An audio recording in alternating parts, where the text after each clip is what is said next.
Hello guys, आज हम boiler का सेकेंड टॉपिक है कि टिपिकल बॉयलर स्पेसिफिकेशन। मैंने कल बॉयलर का डेफिनेशन बताया था, उसको जो फिर से रिपीट कर रहा हूँ कि what is the boiler.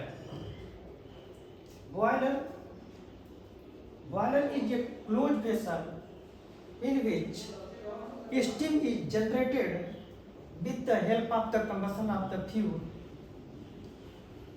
is called the boiler. Also called a steam generator. It is, we can say that, heat exchanger. According to the idea, capacity 22.7 liters above, pressure partial या होली 3.5 एवं pressure होता है 3.5 kg पर centimetre एवं, और उसमें mounting और fitting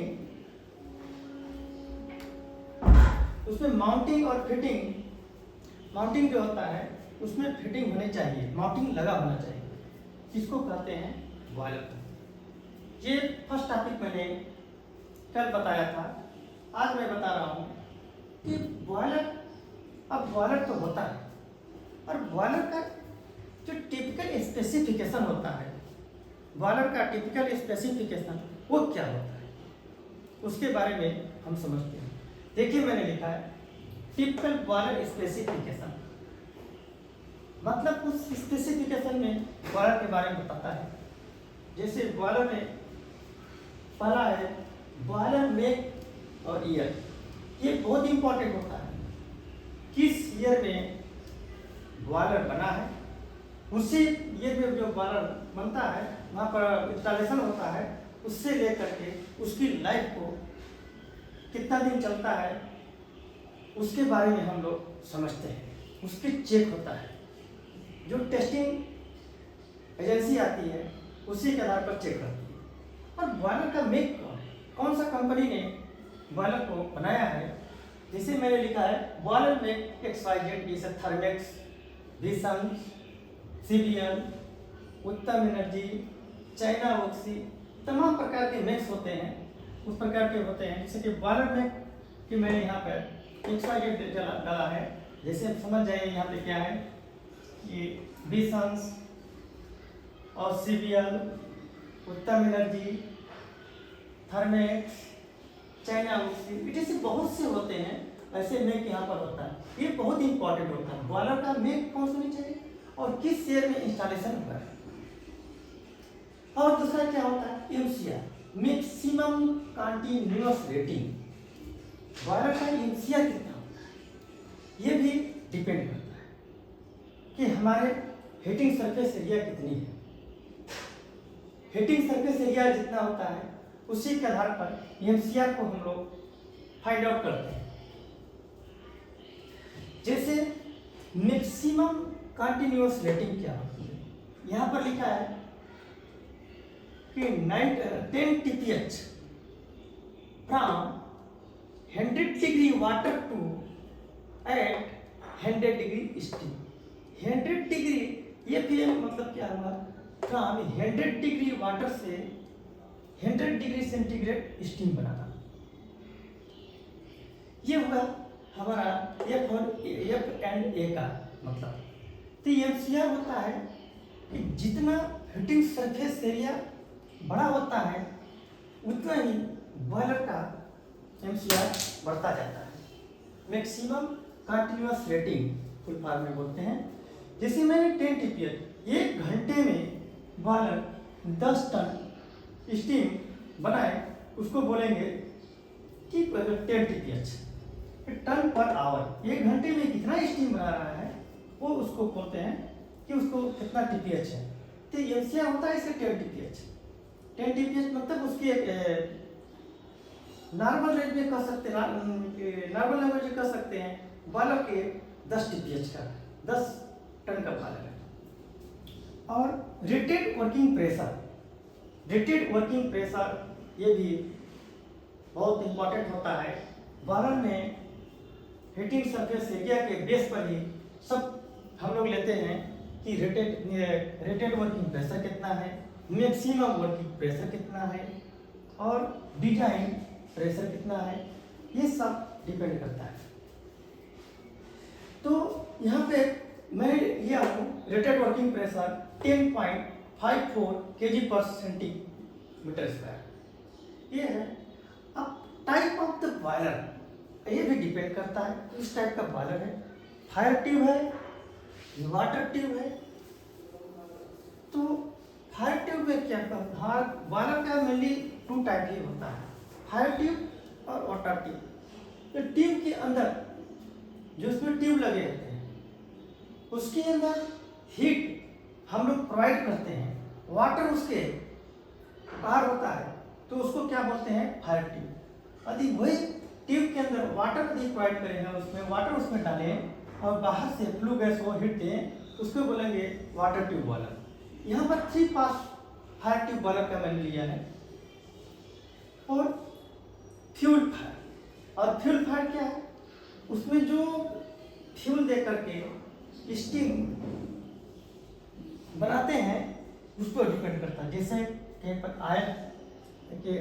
fuel oil use करते हैं, कहीं पर कोल यूज करते हैं, कहीं ब्रिकेट यूज करते हैं, हस्क यूज करते हैं। तरह तरह के जगह पर उसको अवेलेबिलिटी के अनुसार पर बॉयलर का डिजाइन किया जाता है। और आता है ये हीटिंग सरफेस एरिया, ये बहुत इंपॉर्टेंट है, इसके बारे में समझना है। हीटिंग सरफेस एरिया क्या होता है, बॉयलर के एक साइड में फ्लू गैस का हीट होती है और दूसरे साइड में वाटर होता है। फ्लू गैस को हीट ट्रांसफर होकर के वाटर में जाता है, वाटर वहाँ पर उनकी स्टीम बनता है, और स्टीम बनता है तो वो फ्यूल जो होता है, फ्लू गैस होती है, कहाँ से कहाँ तक कितना एरिया में वो फ्लू गैस की हीट दे रहा है, वाटर कहाँ से कहाँ तक वो हीट को ऑब्जर्व करके स्टीम बना रहा है। तो उस एरिया को कहते हैं हीटिंग सरफेस एरिया। मैंने एक XYZ लिया है जो कि एरिया का यूनिट होता है मीटर स्क्वायर। इस प्रकार का ये बॉयलर का टिपिकल बॉयलर का स्पेसिफिकेशन होता है। अब क्या होता है कि स्टीम का प्रोडक्शन, बॉयलर 1 घंटे में कितनी स्टीम बना सकता है उसको बोलते हैं स्टीम का प्रोडक्शन। TPS में मैंने बता चुका है। और एक के बारे में भी मैंने बता चुका हूँ कि from 100 degree water to at the 100 degree steam को बनाना, ये कहलाता है 1 घंटे का प्रकार। ये इस प्रकार का बॉयलर का स्पेसिफिकेशन है। ये आप लोगों को एक बार और देख लीजिए। सबसे पहले क्या होता है, बॉयलर का डेफिनेशन, बॉयलर क्या होता है और IBR के अनुसार बॉयलर क्या होता है, और इसके बाद में उसकी स्पेसिफिकेशन क्या होता है, किस टाइप का बॉयलर होता है, ये सब जानना बहुत जरूरी होता है। यदि ना हो एक बार रिपीट फिर मैं कर रहा हूँ, बॉयलर को डेफिनेशन क्या होती है कि boiler is a close vessel, boiler is a close vessel in which steam is generated with the help of the combustion of the fuel, which is called the boiler, also called heat exchanger. We can say another way, boiler is a heat exchanger, heat generator।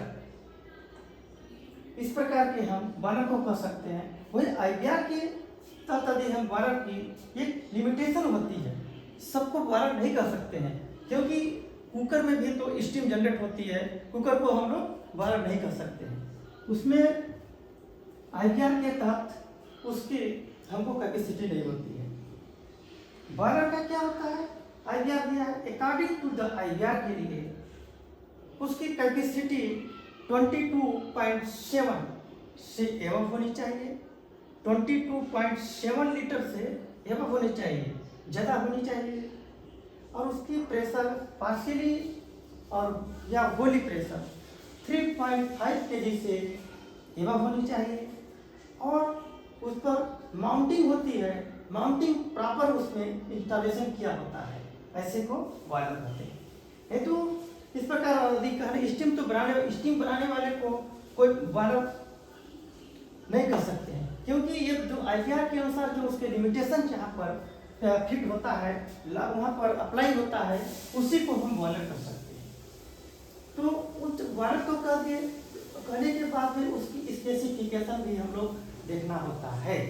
Specification में क्या लिखते हैं, boiler का में किस year से boiler का installation किया गया है, उसको MCR कितनी होती है, MCR का कोई फॉर्मूला होता है मैक्सिमम कंटिन्यूअस रेटिंग और rated working pressure, maximum working pressure और ऑपरेटिंग प्रेशर, डिजाइन प्रेशर, ये सब बॉयलर में उस पर नोट करके कंपनी देती है, ये होता है। अब टाइप ऑफ द बॉयलर, वो किस टाइप का बॉयलर है, जैसे water tube boiler, fire tube boiler. Water tube में बॉयलर में कौन सा बॉयलर है, AFBC है, CFBC है, WHRP है, या तो सुपर क्रिटिकल है, सब क्रिटिकल है, ये सब बॉयलर को होते हैं। ये सब बॉयलर अलग अलग उसको टाइप ऑफ द बॉयलर होते हैं। और फ्यूल जो होता है वो बॉयलर फ्यूल फायर्ड है, फ्यूल फायर्ड में क्या होता है, ऑयल फायर्ड है, कोल फायर्ड है। अब इस प्रकार के उनके बॉयलरों के फायर किया जाता है, उसमें उसके अंदर जो फ्यूल को यूज करते हैं। ये ऑयल फायर्ड भी बॉयलर होता है, कोल फायर्ड बॉयलर भी होता है, ब्रिकेट भी उसमें यूज कर सकते हैं, हस्क भी यूज कर सकते हैं, तरह तरह के उसमें यूज होते हैं करके हम लोग को हीट को वहाँ पर ऑब्जर्व करना होता है। और ये होता है सबसे इम्पोर्टेंट टॉपिक होती है heating surface area. Heating surface area क्या होती है, बॉयलर में एक तरफ वाटर होता है, दूसरे तरफ हीट होती है यानी फ्लू गैस होता है। तो फ्लू गैस का टेम्परेचर ज़्यादा होता है, वाटर में टेम्परेचर कम होता है। तो हम लोग इनकी हीट ट्रांसफर का रूट जाते हैं कि हाई टेम्परेचर से लो टेम्परेचर की तरफ जाता है। हाई टेम्परेचर फ्लू गैस में होता है, वाटर में लो टेम्परेचर होता है। फ्लू गैस का जो हीट होती है वो लो टेम्परेचर की तरफ जाती है वाटर में, वाटर को हीट पर यहाँ पर उसको प्रोवाइड करके हुड दे करके उसको वाटर को स्टीम बना देती है। और जितना एरिया में फ्लू गैस हीट देता है उसने एरिया में वाटर हीट को ऑब्जर्व करता है, उस एरिया को कहते हैं हीटिंग सरफेस एरिया, उसको मीटर स्क्वायर में लेते हैं। इस प्रकार के बॉयलर का स्पेसिफिकेशन हो गया है। यह वीडियो मैंने आप लोगों को कि टिपिकल बॉयलर स्पेसिफिकेशन के बारे में जानकारी के लिए मैंने बताया था। आप लोगों को यह वीडियो अच्छा लगा होगा, प्लीज लाइक, शेयर और सब्सक्राइब करिए। बेल आइकन को जरूर दबा दें ताकि आपका सबसे पहले वीडियो आप तक पहुंचे। मैंने बॉयलर का एक एक पार्ट से लेकर के सभी ये ऑपरेशन से, मेंटेनेंस से और उसका कैलकुलेशन तक मैं सब एक एक पार्ट को बताऊंगा, तभी आप लोगों का वीडियो आप तक पहुंचेगा। अन्यथा आप लोगों तक नहीं पहुंचेगा तो बीच में स्किप हो जाएगा, आप लोगों को कोई तरह से जानकारी नहीं मिल पाएगी। जब मेरा यूट्यूब चैनल है रामेश्वर के technical knowledge, Rameshwar technical knowledge का वो चैनल है, उस चैनल पर जा करके आप लोग सब्सक्राइब जरूर कर दीजिए ताकि आप लोगों को बॉयलर का एवरी पार्ट एक एक पार्ट आप लोगों को बारे में समझ आएगा, सब कुछ समझ आएगा। प्लीज़ मेरा सपोर्ट करें, इसको सब्सक्राइब करके लाइक शेयर फॉलो जरूर करिए।